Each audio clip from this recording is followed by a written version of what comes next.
บายดีทุกคน วันนี้คนลาวบ่าวสารวัตรสิพามาเห็ดกินเด้อวันนี้เด้อไปเบิ่งวันนี้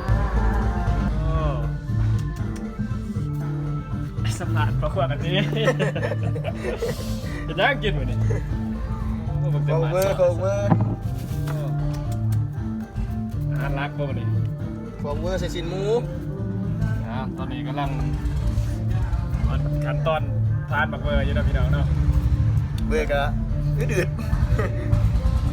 ซอยแบบเบิ้ลเนี่ยคือสีเลือดบักเบอร์แต่น้อยเดียวนี่เบิ่งแต่หมาทานน่ะคือสิบ่ได้กินครับไปแม่ไปสีพักบัวปอมไปสีพักบัวไปถามเบิ่งอีกตอนต่อไปจานปอมมาตอนนี้ตายขนาดเบิ่งดื้อใส่กระเป๋าไปนี่จะเบิ่งนี่คนฟังเพลงรอเลยนำวาซ้ำเหมือนนะเต็มเลยได้เผิดถือมาบัวครับ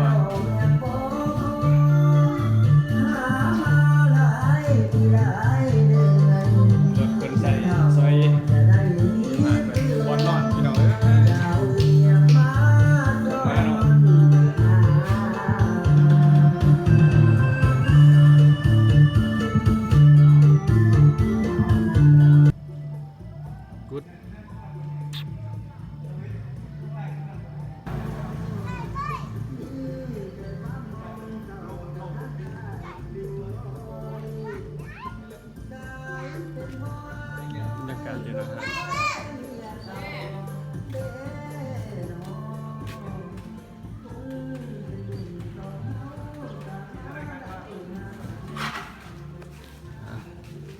มารีวิวเพื่อนองจุงทางฮะ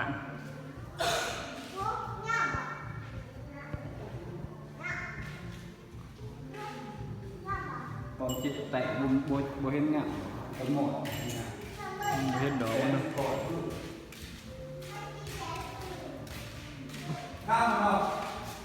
กลัวแดบ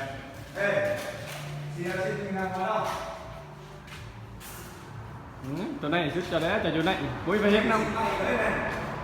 สิ่งแบบนี้นี่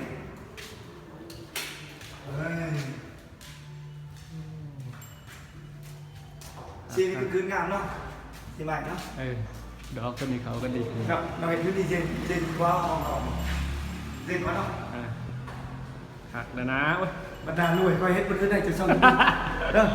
คอยรวยคอยเรายังสื่อได้เดี๋ยวนะคอยจะเฮ็ดคนอื่นคอยเฮ็ดคนอื่นได้จะซ่อนที่นี่นะเอา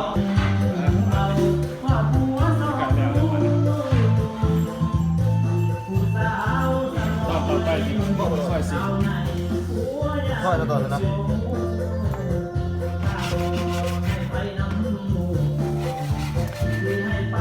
ได้เท่านี้บ่นี่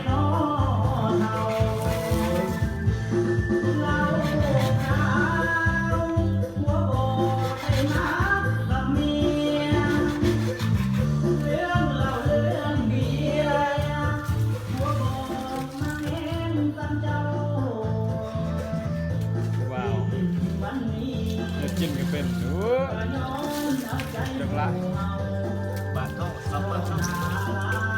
ต่างหมอต่างยังไม่ต้องนี่ไหนผู้ชายโอ้มีนะนั้นกินกันยาวกินก็เป็นห้ายาไม่หรอมือนี่ห้ายาได้สมือนี่เรื่องนี้ไป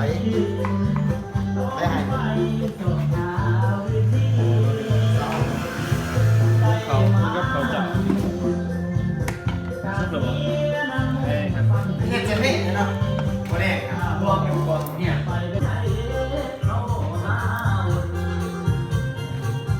ส่วนประกอบก็เป็นสีนี้แบบเทียม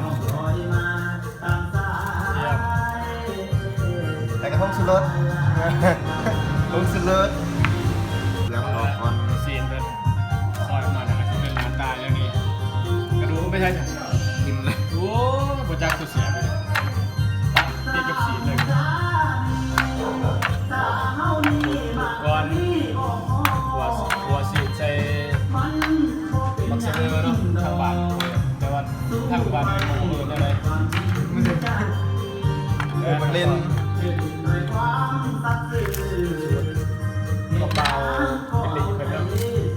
ทำเรียนต่างกันเลยวันนี้เลยแต่ว่าเยี่ยมมันจะถูกเอาถ้าเดินตอนต่อไป นะเพื่อนดี มัน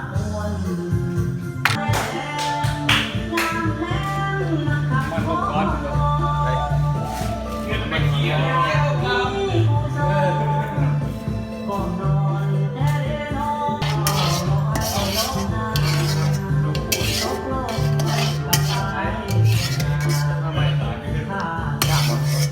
ียบ กล้าปะ พี่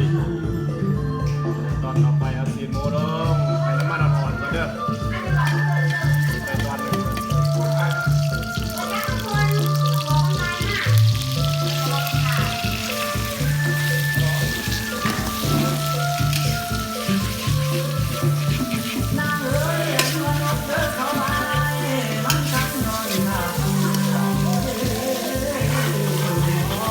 เชียงแย่ครับคุณไปจิ้มหมอนะ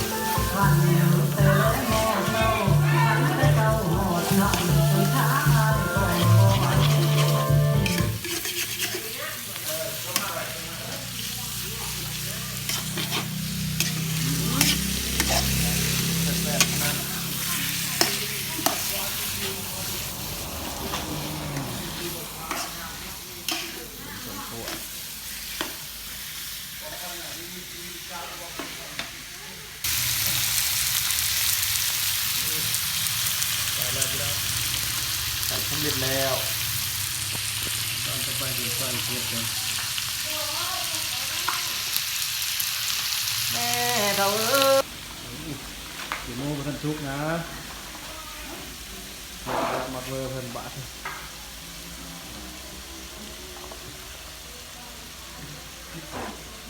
แสะๆมาหนึ่ง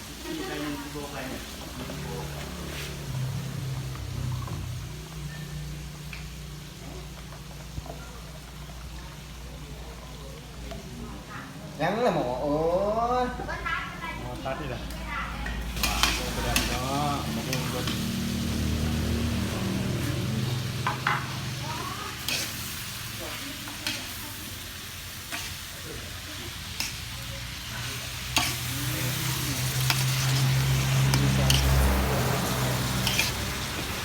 เป็นตะกินอยู่เหมือนกันเหนียวเลย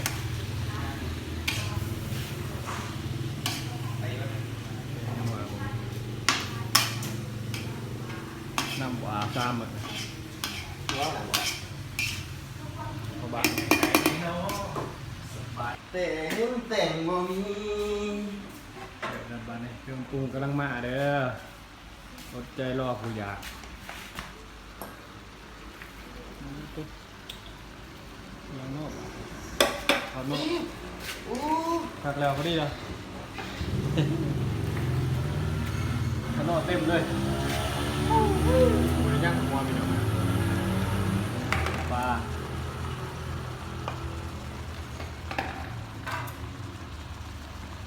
ซอสหอยพอก่อนกึกเลย โอ้ขนอยขนาดใส่ ปรุงแล้วนะปรุงมันแล้วตั้งแดดใจมันนอกโล่งร้ายปวดพอดีแล้วกินกับข้าวจ้าเค็มได้เลยนี่จะทานกินต่อปะนี่กระเด็นละเรียบร้อยแล้วเตรียมกินอย่างเดียวก็อีกอย่างซอยอีกเลยแล้วอีกอย่างมาซอยลืมคีงใช้กำลังโบเป็นยังสูตรต้องเพิ่นตัวนี่ ใส่มันหอมดอกใส่มันหอม หอมแต่หอมเพื่ออะไรแล้วเป็นว่า